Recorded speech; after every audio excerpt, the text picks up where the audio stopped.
done to save the country. Prime Minister Datuk Seri Anwar Ibrahim says the government had to make several unpopular measures to stabilise the economy. Kena tahu apa pun kita lakukan, kita akan dihantam habis-habisan dengan segala fitnah dan penipuan. Saya tak boleh setengah pakai songkok, pakai serban, pakai jubah, tapi tipu terus menerus. Padahal kita bagi tahu penyaluran subsidi ini semua Perdana Menteri sebelum itu telah setuju. Cuma tidak ada tekad politik melaksanakan. Kerana risikonya ada. Tapi untuk selamatkan negara, dia tidak ada pilihan. The price of diesel at all retail stations in Peninsular Malaysia is now set at RM3.35 per litre, which is the unsubsidised market price. The government is implementing the Budi Madani Cash Assistance Program, which provides RM200 per month to private diesel vehicle owners, small farmers and smallholders. Meanwhile, Communications Minister Fahmi Fadzil said the targeted subsidy efforts implemented by the government play a crucial role in reducing leakages and increasing aid initiatives for the people. According to him, the country loses RM1.25 million daily due to leakages and diesel smuggling. The heads of government departments will not be given any promotion if they fail to report any corruption practices under their respective administrations.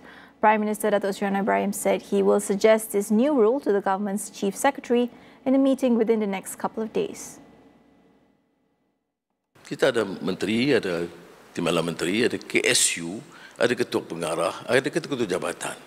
Jadi tak mungkin dari atas tahu semua di bawah. Tapi kalau ada jabatan itu nampak terang salah laku, mengapa ketua jabatan tidak lapor?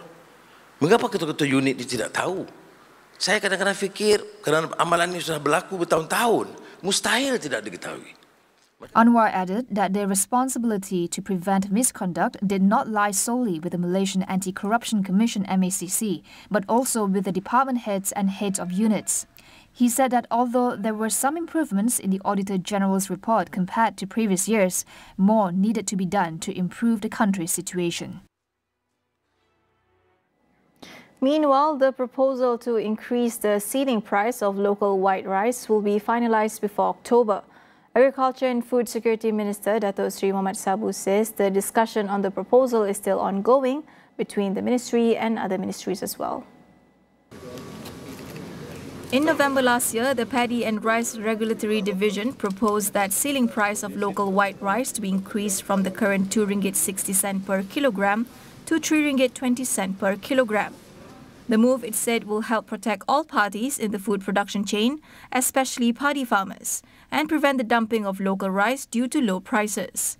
Separately, Mohamed Sabu said his ministry, through the Department of Veterinary Services, is currently reviewing the list of dairy products imported from countries affected by avian influenza A H5N1 or the bird flu virus.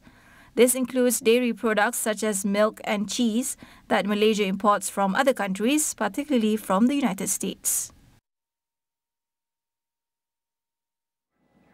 In other news, the country's unemployment rate remained steady at 3.3% in April. According to Chief Statistician Datuk Seri Dr. Mohamed Uzair, the size of the labour force in April has also increased marginally to 17.12 million persons. He said the services sector saw an increase in employment, particularly in IT, food and beverage services, and transportation and storage sectors. Employment also grew in the manufacturing, construction, mining and agriculture sectors. As for the unemployed, Uzair said 79.7% of the total unemployed person at 566,400 were actively seeking jobs. Of these, 61.7% had been jobless for less than 3 months, while 6.7% had been unemployed for more than a year.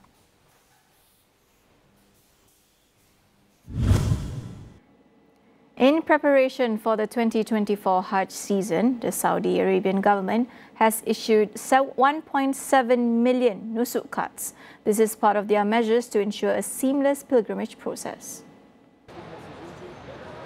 According to Dr. Isam Katan, Deputy Supervisor of the Nusuk Card project, the card technology incorporates state-of-the-art security features similar to those found in credit cards.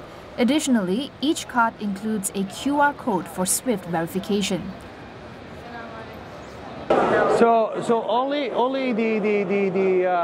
by reading the QR, we are connecting with the electronic badge, the Minister of Hajj and Umrah, and receiving the live data to assure the right person.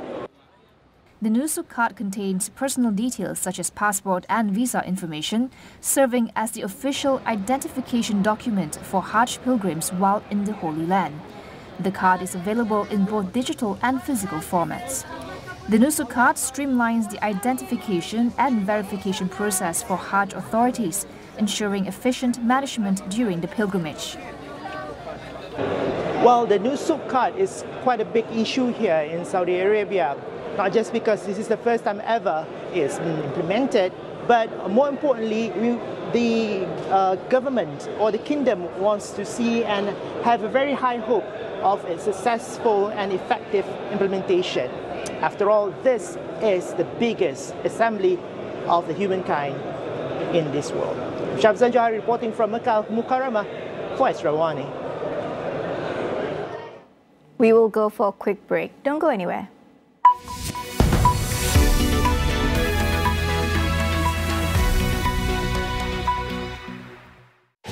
Mereka 100% bersedia demi kemenangan. All set for action.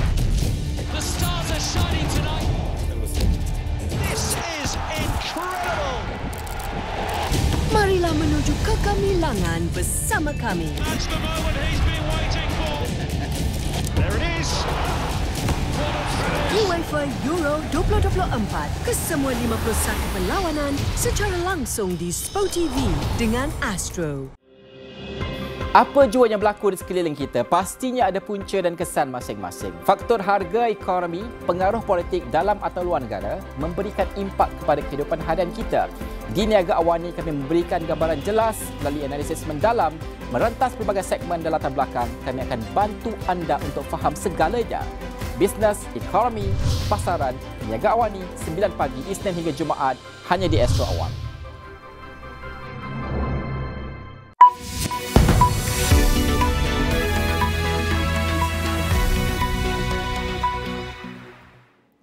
Welcome back. French President Emmanuel Macron has called for snap parliamentary elections this month after a major defeat in the European Parliament elections to Marine Le Pen's far-right party.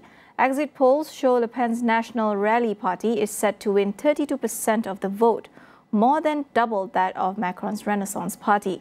French and European markets fell today in the wake of the announcement. A sell-off in French stocks and bonds dragged down the European-wide indices as investors reacted to political instability and the possibility of a far-right government. Macron made the surprise decision in a televised address an hour after voting closed and exit polls had been declared in France's EU elections. Though this European vote, in theory, has no bearing on national politics, continuing his mandate without a new popular consultation would strain the system. The 2 rounds of voting would take place on 30th June and 7th July, a few weeks before the Paris Olympics. Upcoming parliamentary elections will not affect Macron's position as president, as they are separate to the presidential elections. His term as president still runs for 3 more years, but he currently lacks a majority in the French parliament, making the election crucial for his administration. Meanwhile, the International Olympic Committee assures that political upheaval in France won't affect preparations for the Olympic Summer Games. IOC President Thomas Bach says France is used to holding elections and that a new government will support the Olympics. Separately, Paris Mayor Anne Hidalgo, a socialist, said she struggled to understand why Macron was plunging the country into political uncertainty so close to the Games, calling the move another coup by the president. The Paris 2024 Olympic and Paralympic Games will be the biggest event ever held in France. The Olympic Games will be held from 26 July to 11 August. A total of 10,500 athletes are expected to compete in 32 sports.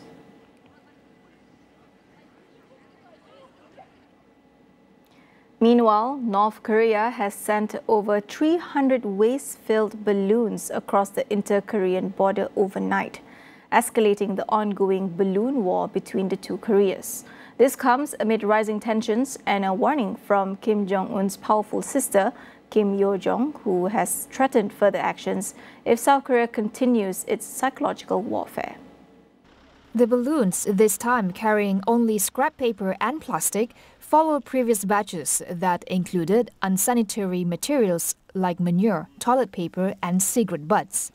In recent weeks, North Korea has sent hundreds of these balloons in response to South Korean activists sending anti-Pyongyang propaganda balloons northward. In response to Pyongyang's balloons, South Korea has also suspended a 2018 military deal with the North and resumed loudspeaker propaganda broadcasts along the border. Kim Yo-jong has strongly criticized the South's actions and warned that North Korea will retaliate further if Seoul does not stop these measures. Marriott Resort Perhentian, the first 5-star international resort on the east coast island of Peninsular Malaysia, has opened for tourists. Sultan of Terengganu, Sultan Mizan Zainal Abidin, officiated the grand opening recently, the largest of its kind in the region.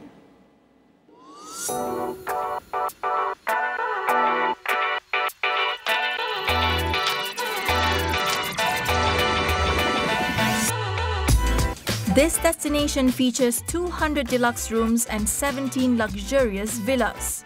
The resort offers an array of world-class amenities, including gourmet dining options, a state-of-the-art spa, and a variety of recreational facilities, all designed to provide guests with an unparalleled vacation experience.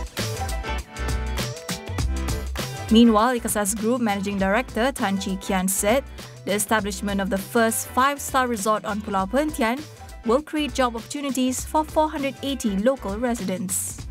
Marriott brand is one of the most powerful brands in the world. Right? They have one of the biggest hotel chains in the world. I think they can do a very good jobs in the marketing. Apart from that, you know, today's social media is so powerful. By having more value customers, value guests coming in, people are spread around by the thought we put in and the comfort we offer them. And slowly, I think we can market to the whole world, no issue. The grand opening not only introduced a new level of luxury and elegance to Pulau Perhentian, but also set a new benchmark for hospitality in the region. Also present at the opening ceremony was His Royal Highness Sultan of Pahang, Sultan Abdullah Riyatuddin Al-Mustafa Billah Shah. Their arrival were received by General Manager of Marriott Resort Perhentian and Busville, Ikasas Group Managing Director Tan Chi Kian and Ikasas Executive Director Tan Sri Nelson Tan. Located on the northwest coast of Perhentian Kecil Island, the resort is easily accessible by ferry from Kuala Besut Jetty, which is an hour's drive from the city of Kota Baru. To align with the island's marine park status and environmental sensitivity, the resort's design prioritized sustainability, using local building materials and native landscaping to minimize environmental impact.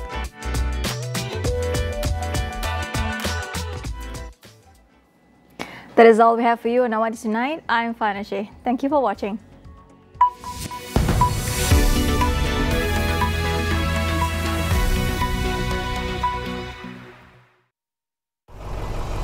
Hai adik-adik.